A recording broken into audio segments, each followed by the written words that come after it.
Well,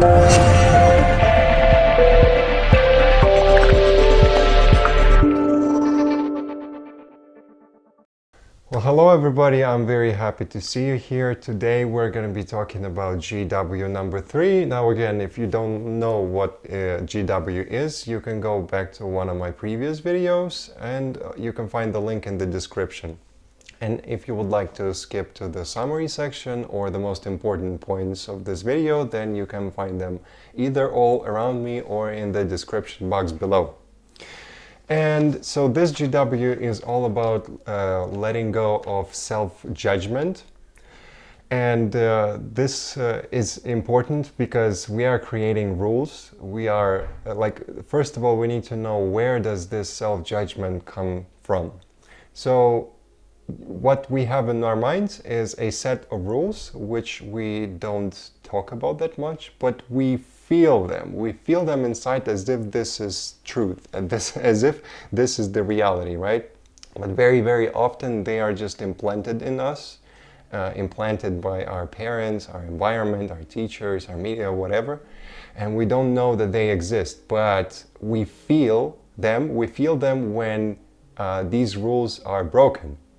Alright, so let me give you some examples of should or shouldn'ts, yeah, or the rules that we create. So, for example, imagine that you are eating some bad food, and after you eat this low quality type of food, you are feeling sick, you are feeling bad inside. So, what might happen is that you are judging yourself for not being able to digest the food the same way you've been able to digest it a long time ago.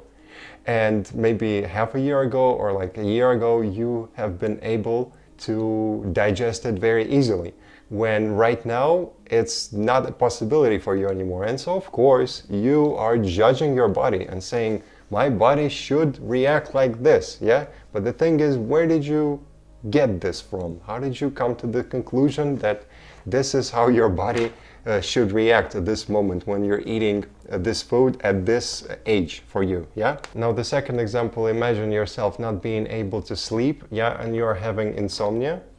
But that's not that important. The most important thing is that you are judging yourself for not being able to sleep, yes? You're not able to sleep, but you're judging because tomorrow, for example, you have a very important meeting, or for example, every single day you've asked yourself to wake up at 5 o'clock in the morning. And right now, if you're not falling asleep right here, right now, that means that it's going to be harder for you to wake up at 5, yeah? And even if you wake up at 5, you're going to be more tired. More tired means more cranky. More cranky means more chance of having conflicts, for example, or your performance is going to go down, and so on and so forth. And so in this moment, what you're having is a rule inside of your head that says, I should be able to fall asleep just like this. Yeah.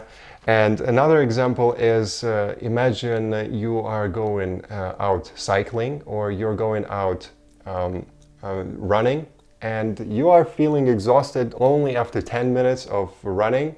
And then of course you don't like yourself for this, especially taking into account the fact that in the past you've been able to run, for example, for 40 minutes, yeah? And now you're thinking about yourself, oh man, what a wimp. Why are you so weak? Yeah, and so the rule inside of your head is, I should be able to run it as long as I was able to run a while ago, like for example 2 years ago, right?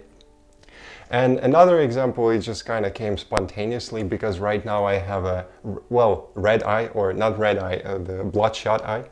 And you know, in the past I would hate myself for this, and I would think, you know what, my eye should not act like this. It sounds so ridiculous right now when I'm thinking about this, but I was not accepting the basic biology fact of like my eye, and for some reason I thought that I should be able to work many hours in front of a screen and not have any damage to my eye, yeah? But this is not reality. This is not reality, at least on this planet, yeah? Okay, so You know, we create these rules as if we decide that this is how reality should be, then that means that this is how it's going to be. But this is not like if you decide that every single day is going to be sunny, that does not mean that every single day everywhere is going to be sunny. Well, maybe in some parts of the world, which you actually don't control. But in other parts, it is going to be raining, okay? So you're basically fighting with reality in this case. And the same thing here in these examples that I showed you. And what my invitation here is to think that, you know what, maybe my body actually reacts properly. Not just properly, but perfectly. How about that? Maybe our body reacts in a perfect way, exactly how it's supposed to react. Yeah? For example, so the first instance, when you're feeling bad because you've been eating some junk food, yeah? And but the thing is, oh, you're having this rule inside of your head that I should react, I mean, my body should react in a different way. But then how do you know this? Maybe your body reacts in a perfect way, given the fact that you are aging. Yeah, I'm sorry, but this is reality. Maybe your body is changing itself inside so that right now it cannot process this food as efficiently as it used to do in the past. Yeah. Now the second example is with you not being able to sleep, and again you're having this rule that I am supposed to be able to fall asleep really fast. But then if you think about it, well, maybe you didn't create a routine, for example, before you're going to sleep. Or for example, you've been, okay, let's say you want to go to sleep at 11, yeah? However, you've been working till 10:53, yeah? So now you look at at your clock, at your watch, and then you see that okay, I have 7 more minutes. And so what do? You close your laptop, for example, and then go to the bathroom. You wash your teeth, wash your face, and then go to sleep. And then you wonder, why am I not able to go to sleep? Well, then in that case, it's kind of clear, because you haven't created a smooth transition from the work mode to sleep mode. Yeah. For example, I mean, if you want to go to sleep on time, you should know that you don't want to look at a screen, for example, 1 hour and a half or like 2 hours before going to sleep. I mean, this is recommended so that you calm yourself down and you're able to sleep, to fall asleep faster. Otherwise, it is possible to fall asleep even if you have been working till 10:53, but with one certain condition. You have to work so hard that you're so tired that the only thing that you want to do is just fall asleep, okay? Yeah, in that case, it's going to be okay, even if you have been looking at the screen all this time, because you're so tired, it's ridiculous. And so in this case, your body reacts perfectly fine, just like in the first instance with your body not being able to digest this food. Or for example, if you are going to cycle or going to run and you're not able to last longer, I mean without being out of breath, you're not being able to run longer than 10 or 12 minutes, for example, then yeah, maybe that's your body's perfect reaction. Given the fact that you have been working as much as you've been working, or not working as much as you have been not working, yeah? Maybe right now what you are expecting out of yourself is performance level 8, when the maximum that you can give is level 3. And well, the thing is, you remember yourself being level 8, I don't know, 2 years ago, for example, and right now you're expecting the same level 8 performance. But that's not in line with reality here, because if you don't do anything for 2 years, for example, then you're not going to be at one level, at this level number 8. And so your body reacts perfectly fine, given all the factors that have been influencing it to react the way that it reacted, yeah? And the last example with the red eye, with the bloodshot eye, Yeah, I've been actually working very hard, and that is why I got this red eye. And just saying that, my eye should not feel like this is kind of ridiculous, and expecting biology to not work the way it should work. And so in this case, my eye or my eyes react in a perfect way.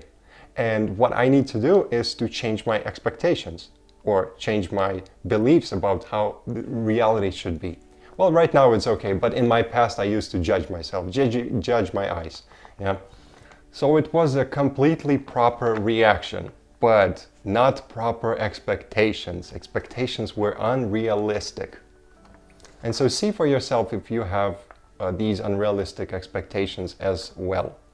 Now this one is all about taking the responsibility for your misrepresentations, or maybe I should say representations that are not productive, representations that do not serve you. Because you can have all types of representations or interpretations of how the world should be, but some of them are more helpful than others, let's just say that. And some of them have nothing or very, very little to do with reality, like I told you, with level 8. You expect yourself to be level 8 when the maximum that you can give is level 3, and you are barely able to go through level 3. So what can you expect out of yourself? And it's not the reality's fault that you're having the extra pain that you're having, because you might have the pain of level 3, but because you're expecting yourself to be level 8, then you're putting some extra pain on yourself. And reality has nothing to do with it. So don't blame it, blame your interpretations, blame your ego for that. And our interpretations are not to be taken lightly, yeah, because they can create a massive volume of pain. Like for example, let's say when you are going to the gym, yeah, you're going there knowing that you are going to have to go through some kind of pain, yeah. Even if you're the most positive person, even if you're like Arnold Schwarzenegger that goes there with a smile on his face and being super happy, super pumped to work 5 hours a day, he still was going through pain. However, there are people that are going through the inevitable pain or necessary pain that is unavoidable, so to speak. And then there is another type of pain that is created by us, that is created by the interpretations that we hold. Like for example, if you want to be as strong as somebody who worked out a year, probably it's not going to be a good idea for you to expect to reach the same level as he or she did in 2 months, yeah? And that means that you're going to have a lot of suffering by the end of 2 months. But the thing is, you worked 6 times less than this person. This person worked 12 months when you worked just 2 months. So is it realistic to expect yourself to work as much as he did? I mean, taking the same routine that he did, however, expecting to have the result of 1 year in 2 months. Probably not the best idea to entertain. And I made this sign for a reason, like I've taken the inevitable pain, yeah, or necessary pain, and the unnecessary one. I've made it a little bit bigger, just so that you know that most of the pain is here, yeah? And what I think that a lot of people think is that these champions are actually going through these difficulties with this type of pain.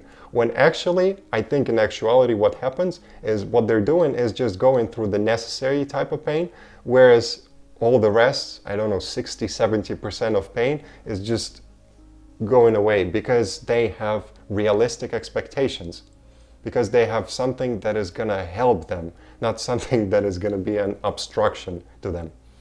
They're having the right psychology, the right attitude to achieve whatever they want to achieve. What I'm trying to say here is that fiction can create real pain. Yeah, so our imagination, our fake expectations can bring real suffering, real pain that you feel inside of your body. So please be careful with all of those expectations that you hold in your head. And now moving on to the last and the main thing actually is how to eliminate this pain, yeah? So what I came up with is one statement that you can use and 4 questions that you can use every single time when you feel this type of judgment, this type of self-judgment in any situation that you find yourself in. So the statement here is, my body reacts perfectly. Or otherwise you can say, my body reacts perfectly given all the factors that are in place. So what are those factors? Like, for example, your values, your beliefs, your cultural background, your preferences, your ideas, your judgments, your friends, for example, or every single book that you've read, all the other materials, or the speakers that you listen to, or all the seminars that you've been to, and all different possible factors. So all of these factors collectively influence you to react the way that you are reacting. And now you might understand that it's actually a perfect reaction, knowing this, that you're having all of these influencers from different sides. And so now moving on to the questions. Now the first one is, how do I know that I'm not supposed to react like this? Or otherwise, how do I know that I'm supposed to react in a different way from the way that I'm reacting right now? Yeah. Second question is, does it serve me to have this kind of interpretation? Third question is, what kind of interpretation is going to serve me best? And the fourth question is, what is my contribution to this type of reaction? Maybe I have done something that has caused me to react like this. And the answer to this fourth question is the key to your freedom. And so let's take an example, one of the examples that I mentioned here. So for example, you are running in the morning and you are not able to run level 8, yeah? You're just running level 3. And so now the question is, how do I know that I'm supposed to be level 8 right now and not 3? Well, I don't. I just don't, yeah? Now, another question is, does this interpretation serve me? Well, I don't think so. Because when I think about this, then it just demotivates me and makes me think like I'm weak. Like I'm supposed to be level 8, but I'm acting like somebody else, somebody that's not me. But actually, that's me right now. I'm acting like not me 2 years ago, but like me right now, yeah? And what we need to do is to deal with reality, not past or future or any other place. Now, the third question is, which interpretation serves me better? Well, the interpretation that actually I am not level 8 and expecting me to be level 8 is ridiculous. What I need to do is to accept that right now I'm at level 3. And what I need to do is to work and work and work and work, and bit by bit go to level 4 and then 5, 6, and then finally, 6, 7, and then finally 8. And I mean, that's the only way for me to get there. Not just by complaining about the fact that I'm not 8 already instantly. I mean, that's not reality, right? So let's have a realistic interpretation. And the fourth question, what's my contribution? Yeah, this one is going to be the most intimidating one, but hey, we need to face it. And this is, like I told you, the key to your freedom. So the question, the most important here and the most intimidating question is, what's my contribution to this reaction? Interesting. What is my contribution, right? Well, the contribution is the lack of contribution, of doing nothing for 2 years. And yeah, and then just expecting me to just stay at one level, but that doesn't work. Another contribution might be, maybe I ate some food exactly 10 minutes before I went out and went out to run. And of course, I'm not going to be able to run as efficiently. Yeah, or maybe my sleep schedule is bad, or maybe some other, maybe my shoes, for example, are not fit for running as much, which means that my feet hurt, which means that I'm not able to run as much, which means that I'm getting tired faster. How about that? Yeah, and maybe some other factors that led me to be level 3. And some of them are major contributions, like my interpretations, and some of them are more minor ones. So, alright, thank you very much for watching this video. This was it for GW number 3. I hope you enjoyed it. I love you very much. And yeah, if you have any questions or suggestions, please let me know in the comment section below. And here is the summary, and see ya then in the next one.